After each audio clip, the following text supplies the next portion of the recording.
जय हिंद दोस्तों। लगभग 11 दिनों की अटकलों के और सस्पेंस के बाद में भारतीय जनता पार्टी ने दिल्ली के अंदर अपने मुख्यमंत्री के नाम की घोषणा कर दी है। अगर हम रीसेंट ईयर्स के इलेक्शन की बात करते हैं स्टेट को लेकर के, तो भारतीय जनता पार्टी ने पूरे देश की जनता को सरप्राइज कर दिया है। चाहे फिर वो राजस्थान के मुख्यमंत्री की बात हो या फिर मध्य प्रदेश के मुख्यमंत्री की बात हो, भारतीय जनता पार्टी ने एक ट्रेंड सेट करने की कोशिश करी कि यहाँ पर एक ऐसे लीडर को निकाल करके लाएंगे जिसके नाम की किसी ने कल्पना भी नहीं करी होगी। और दिल्ली के अंदर भी ठीक वैसा ही देखने को मिला, जहां एक तरफ दिल्ली की जनता ये उम्मीद लगा रही थी कि शायद प्रवेश वर्मा हो सकते हैं दिल्ली के अगले मुख्यमंत्री, या फिर इस लिस्ट के अंदर भारतीय जनता पार्टी के बड़े बड़े कद्दावर नेता शामिल थे। मगर भारतीय जनता पार्टी ने इन सभी अटकलों को दूर करते हुए दिल्ली के अंदर अपने मुख्यमंत्री के नाम की घोषणा कर दी। दिल्ली की नई मुख्यमंत्री जिनको बनाया गया है उनका नाम है श्रीमती रेखा गुप्ता जी।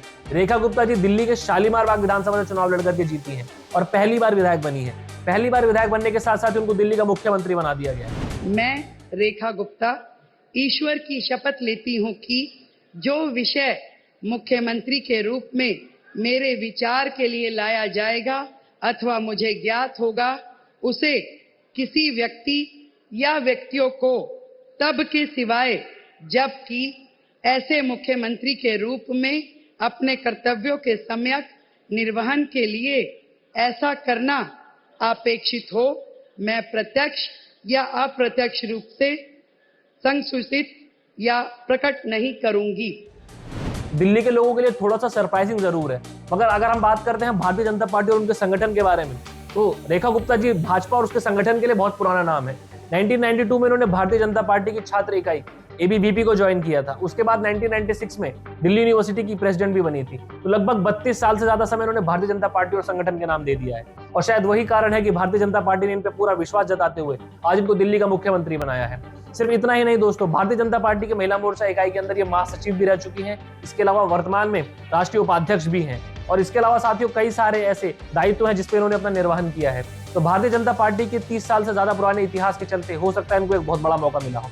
इसके अलावा दोस्तों 27 साल के बाद दिल्ली में वापसी करी है भारतीय जनता पार्टी, और शायद इसीलिए दिल्ली की जनता को भारतीय जनता पार्टी और दिल्ली के मुख्यमंत्री से बहुत ज्यादा उम्मीदें रहने वाली है। इनके अलावा प्रवेश साहिब सिंह वर्मा को दिल्ली का उप मुख्यमंत्री बनाया गया है। प्रवेश साहिब सिंह वर्मा वही व्यक्तित्व हैं जिन्होंने केजरीवाल को नई दिल्ली की सीट पर चुनाव हराया है। इनके अलावा 5 और ऐसे विधायक हैं जिन्होंने 20 फरवरी को दिल्ली के रामलीला मैदान में मंत्री पद की शपथ ली। इनके नाम है आशीष सूद, सरदार मनजिंदर सिंह सिरसा, रविंदर सिंह इंद्राज, कपिल मिश्रा और डॉक्टर पंकज कुमार सिंह। यानी अभी के लिए मुख्यमंत्री, 1 उप मुख्यमंत्री और 5 कैबिनेट मंत्री हैं जो इस पूरी की पूरी सरकार को दिल्ली में चलाने वाले हैं। शपथ लेने के बाद 21 फरवरी 2025 को दिल्ली के सचिवालय के अंदर इस कैबिनेट की पहली बैठक हुई, जिसके अंदर इन्होंने आयुष्मान योजना को दिल्ली में लागू करने का प्रस्ताव पास कर दिया है। अब जैसे जैसे दिन बीतेंगे दिल्ली की जनता की एक्सपेक्टेशन दिल्ली की सरकार से बढ़ती चली जाएगी। जिस तरीके से दिल्ली के अंदर वेल सेटल्ड और पूरे कंफर्ट में बैठी आम आदमी पार्टी को दिल्ली की जनता ने उखाड़ के फेंका है, उसका सिर्फ और सिर्फ एक ही कारण है कि मोदी जी ने गारंटी दी है दिल्ली की जनता को, काम को लेकर के, वादों को लेकर के, प्लान्स को लेकर के। इसीलिए शायद यही कारण है कि दिल्ली की जनता ने भारतीय जनता पार्टी को दिल्ली की सत्ता में 27 साल के बाद वापसी कराई है। अब देखना होगा कि आने वाले समय में दिल्ली सरकार ऐसे कौन से बड़े फैसले लेती है जिसको लेकर के शायद दिल्ली के लोगों के बीच में काफी खुशी देखने को। तो साथियों, उम्मीद करता हूं आपको आज का वीडियो पसंद आया होगा। अगर वीडियो पसंद आया है तो इस वीडियो को लाइक करके शेयर कर दीजिए। चैनल को सब्सक्राइब नहीं किया है तो सब्सक्राइब कीजिए। अपना और अपने परिवार का ख्याल रखिए। जय हिंद।